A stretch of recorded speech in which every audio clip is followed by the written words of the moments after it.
He walked into his own studio thinking he was in control, until Melania Trump turned his own tactics against him, leaving him speechless on live TV. The cameras rolled. The polished set of the Spotlight Hour gleamed under the glare of studio lights.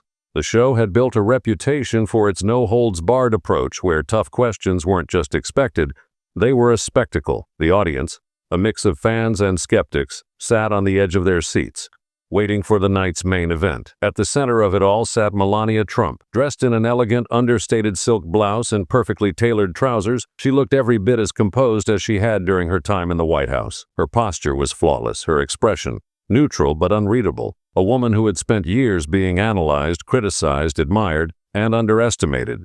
And yet, no one seemed to truly understand her. Across from her, the host adjusted his earpiece, flashed a knowing smirk, and leaned back in his chair with an air of casual confidence. He was a media veteran, a man who had built his brand on exposing public figures, baiting them into viral sound bites. He had sparred with politicians, actors, and CEOs, always pushing the line between journalism and provocation. And tonight, he was ready to poke the bear. The opening minutes of the interview were routine, almost rehearsed. Questions about her post-White House life, her initiatives, her time as First Lady. Melania responded with the same measured tone she had always used, giving just enough to answer but never enough to be dissected. But something in the room shifted. The host's smile was just a little too tight, his laughter a little too forced. His audience could sense it. He was waiting for the moment to take control, to flip the narrative, to turn Melania Trump into just another guest who had walked into his arena unprepared. And yet, something wasn't going according to plan. She wasn't defensive. She wasn't flustered. In fact, she wasn't giving him much to work with at all. That's when his tactics changed. He sat forward, elbows resting on the glossy desk between them.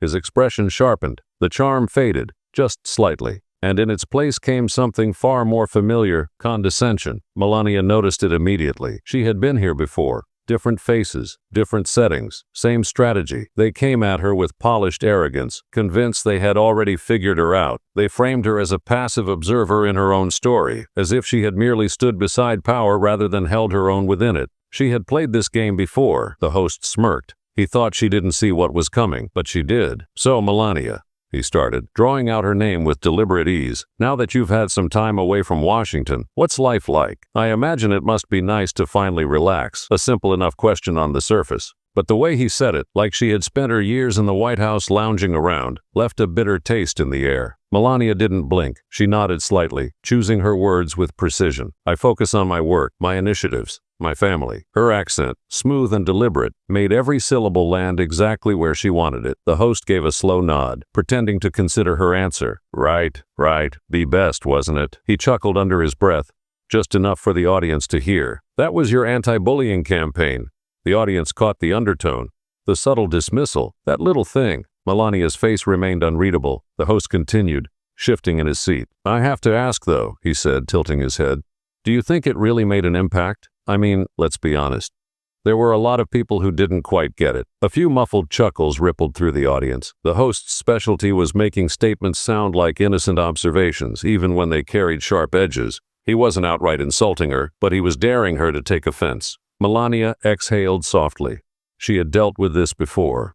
Still, the host wasn't done. He leaned forward now, sensing an opportunity. "Some people felt it was ironic, given, well, certain figures in your circle," he said with a sly smile. The audience knew exactly what he meant. A louder chuckle, a few scattered claps. The moment stretched. Most guests at this point would have shifted in their seats, laughed nervously, offered some vague diplomatic response, but Melania did none of that. Instead, she remained perfectly still, watching him.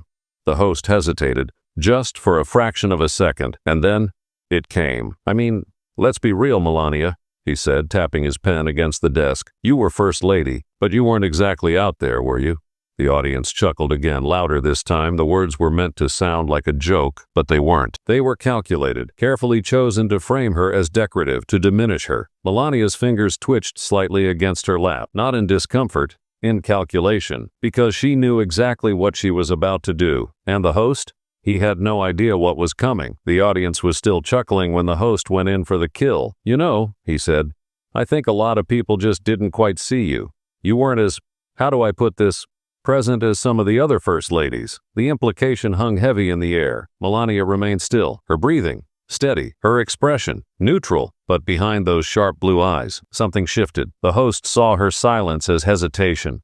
As if she was unsure of how to respond, he mistook her stillness for weakness. A mistake many had made before. He smiled, pressing forward. It's just that when people think of first ladies, they think of Eleanor Roosevelt, Michelle Obama, even Hillary Clinton, he said, voice light, conversational, but cutting like a blade. Women who were visible, active, engaged. The audience rumbled. Some nodded. Others murmured. A few smirked, enjoying the tension, and then the host leaned back, crossed his arms. Tell me, do you ever feel like maybe you could have done more? There it was. The line that turned the room into a pressure cooker. He had worded it perfectly, couched in faux curiosity, wrapped in just enough plausible deniability to make it seem like an innocent question. But it wasn't innocent. It was an insult, a dismissal, a framing of her as an accessory rather than a force in her own right. The camera panned to Melania. The audience had seen her quiet composure before, but this moment was different. There was something calculating in her silence now. For the first time, the host hesitated. Something was coming, and it would change everything. Melania Trump, still poised, finally moved. She tilted her head slightly, just enough to let the host know she had heard him. Not just his words, but the intent behind them.